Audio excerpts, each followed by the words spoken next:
Ja, so Roger Soren wat daar uitgeblink het, met geskiedenis gemaak het met Namibië se eerste medalje by 'n bergfietsry wêreldkampioenskap, silwer medalje gewen daarso in die junior mans se resies in Switserland. So uitmuntende prestasie daarso, ja, geen Namibië van tevore wat dit nog kon regkry nie. Okay.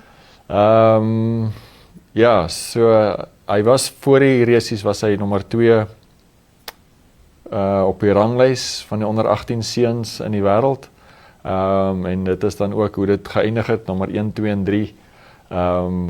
Ja, so hierdie video's wat ons na kyk is dan op die wêreldbeheerliggaam, die UCI se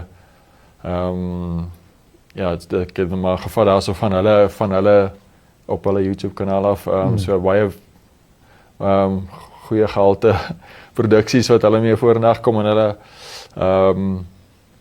ja, natuurlik in hulle TV-dekking van die byeenkoms, so hulle het so 7 rondes gery die junior mans. Okay.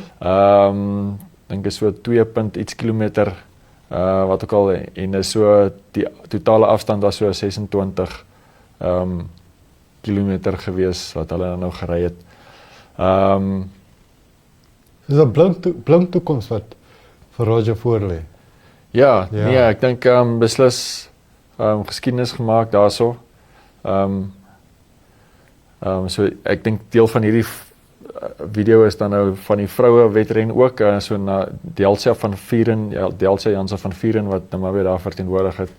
En ja, so sy was in haar resies was sy 48ste, want sy was in die eerste ronde het sy so daar was 'n ongeluk of 'n ongeluk, 'n crash voor haar gewees waar sy nou 'n bietjie tyd verloor het, en dan as jy nou van agteraf ingehaal word deur die voorlopers van agteraf, dan word jy ons nou maar afgehaal en so.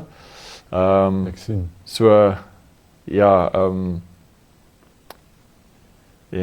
ja, so die Roger Soren definitief 'n groot deurbraak vir hom om miskien dalk 'n professionele kontrak in Europa of in Amerika of so te kry, en ja, definitief. Okay. Ja, die Namibiese fietsry gemeenskap is baie beïndruk met hom, so mense so Dan Craven en Alex Miller en Vera Loser, daai mense wat weet wat dit kos om op daai vlak te presteer. Dis baie goeie prestasie van hom weer. Wonderlik. En ons wens hom al die geluk met die pad vorentoe. Kom ons